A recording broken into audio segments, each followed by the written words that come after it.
Hey, it's BrickTsar, and today we're going to be looking at a vintage Lego train set. This is one from the 12-volt era, the gray track 12-volt era. It's from 1985. It's set 7745, as you can see by the door. It's the high-speed City Express passenger train. And until the TGV style Horizon Express came out, this was one of my favorite train, still is one of my favorite Lego trains of all time. And of course it's the same width as the modern train, so the other trains will connect to this, but this one requires the center rail in the track to get its power. This unit here is the motor.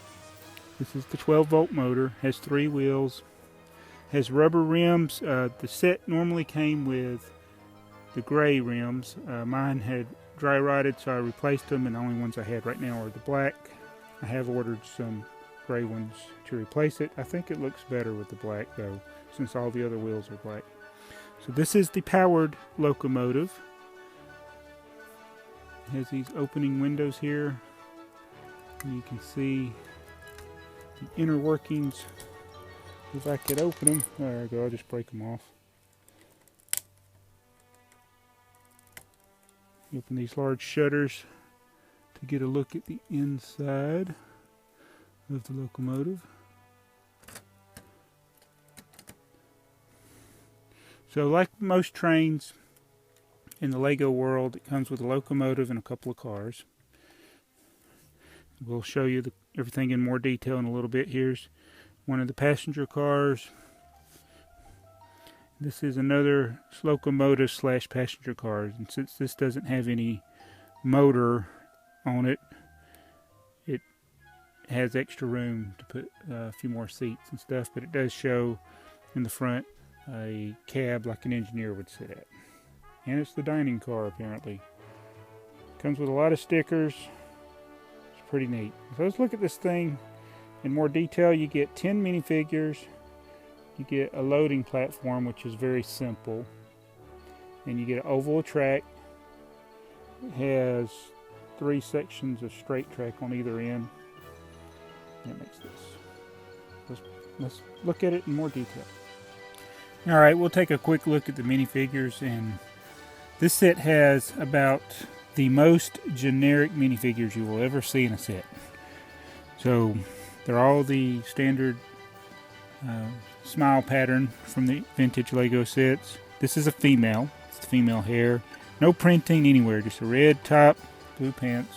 Here's another female, pigtails, blue top, white pants. Nothing fancy going on there either.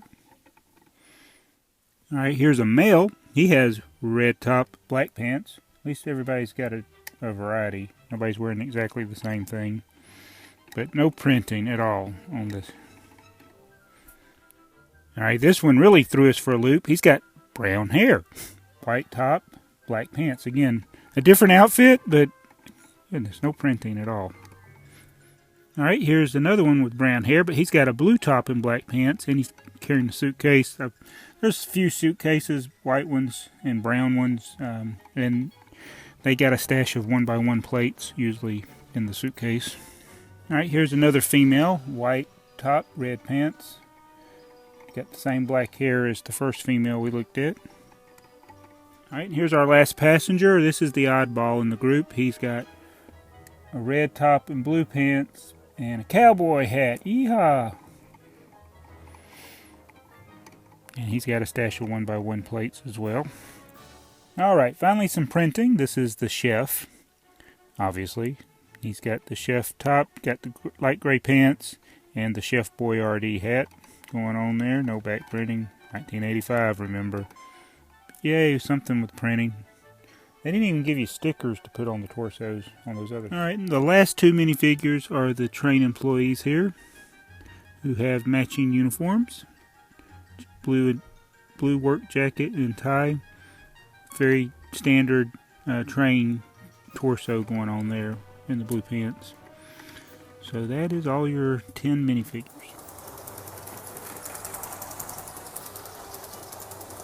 I know it's dark, but it does have lights.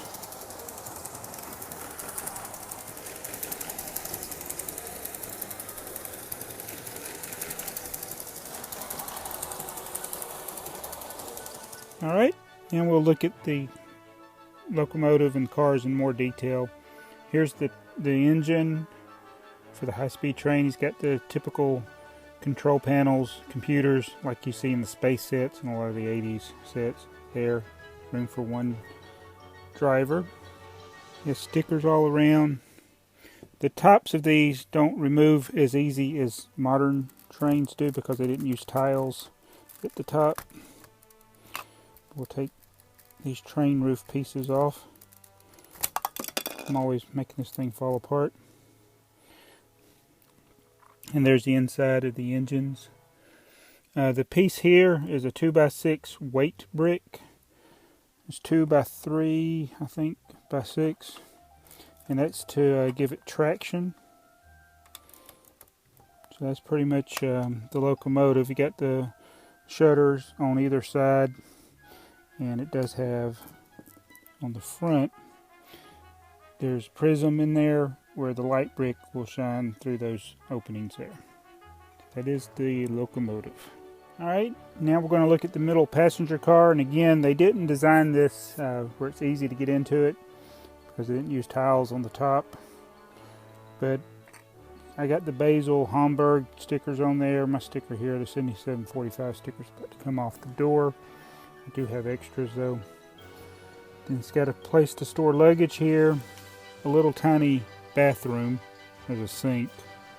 Now the wires go from the locomotive. There's contacts on the bottom of the locomotive. I'll show you that in a minute, but they run all the way under everything to get to the back of the train to power the those lights on the back of the train. But that's all there is, just a couple of seats, luggage rack, little sink. And there you go. So, like I said, it's not the best design. I don't think they figured to use the tiles yet back then. So when you take the roof off, sometimes the train falls apart. But it's not really that hard. It's a lot easier when you have mostly tiles on the top. And here's the last locomotive in the back. Has the control panel. Again, it's like a mirror image of the front train, except here we have windows instead of the engine. I don't know. Front train has the motor. Front locomotive of the train. And this is like the kitchen. So we put the chef back there. It's like a dining car. There's one passenger sitting there, and that's really all you got. Has the dining, the fork and knife, so I'm assuming that means dining car. And I forgot to mention on the locomotive, but this has it. This dummy locomotive has it too. These pantographs, they're some round bricks, and it's got the train horn there on the front. And it's got red lights in the back instead of white, and those do shine up. And here's the train platform, the little station. It's got the piece here with the timetable trains. Got a couple of, like 4 passengers sitting here on the station. Got the conductor there with his little signal. So not a lot. It's very simple. The lattices here holding the fake lights are pretty good. Now, they actually do make a set that is actual lights, and you can put there.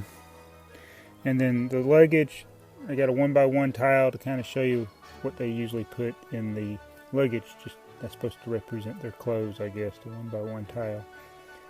So that is the platform. Alright, here's the instruction manual. Shows you the oval track on the front. Then, as is the case in a lot of these train sets, if you get done with the first model here, it gives you an alternate model, which this one looks really cool. And it uses the light bricks to power the lights in the this little station that they build. That's pretty neat. And then you make it like a type of steam locomotive. So I thought that was pretty neat.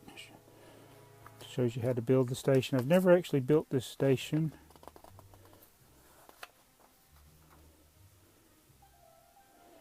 So that's pretty neat. And the locomotive. And then in the back it's got a little template to show you how you can combine different sets, track accessory packs, and make some little different layouts there. Shows you how to clean your track, and they do corrode, so use like an eraser. This is in German. I have to get my daughter to see if she can read. Oh, there is some English in here too. But yeah, the metal on the track will corrode over the years, but this is actually pretty good on mine. And also the contacts on the motor. Oh, before I show you the motor, let me show you the sticker sheet. So you can do different railroads in Europe, and so I got plenty of extra stickers. And I think this sticker I should have probably put that on the other side of the sign, but I used as few stickers as possible. So a lot of extra stickers there. Alright, now here's the motor. The underside of the motor has double contacts, and this is not the motor in the actual train. This is an extra I had, but just to show you, those contacts pick up the electricity on the rails, and then there's this connector here on the end that you can connect the wire to power the lights on the train. So that's the motor. So this set 7745 train is one of my favorite. My son said it reminds him of the newer high-speed train that's red. Not the Horizon Express, but you can still see the train at Toys R Us and stuff that's red. He thought it reminded him of that. And I do like the sleek design of these types of locomotives. Forget to close the front of this locomotive there. So, very cool set. Now, the set does not come with the power rail. This is a conducting rail right here. I replaced the actual rail that was there. And what happens is there's a wire that comes off of this conducting rail that you can connect to the transformer. But I don't have the converter yet for the European style plugs that are on here. So I'm going to be working on getting that. So temporarily I just hooked it up to a 12 volt power supply. So that's why I don't have control over the speed. I don't have any kind of potentiometer or regulator on there to change the speed like you would with this. So I'm going to be doing some other 12 volt reviews. So hopefully by then I'll get the adapter where I can plug, transform up, step up the 120 we have up to the 240. So that's what I'll be working on. Anyway, that is the high-speed train. One of my favorite Lego train sets, one of my favorite sets of all time. It's probably in my top 10. So, thank you for watching. This is BrickTsar. Please comment, like, and subscribe.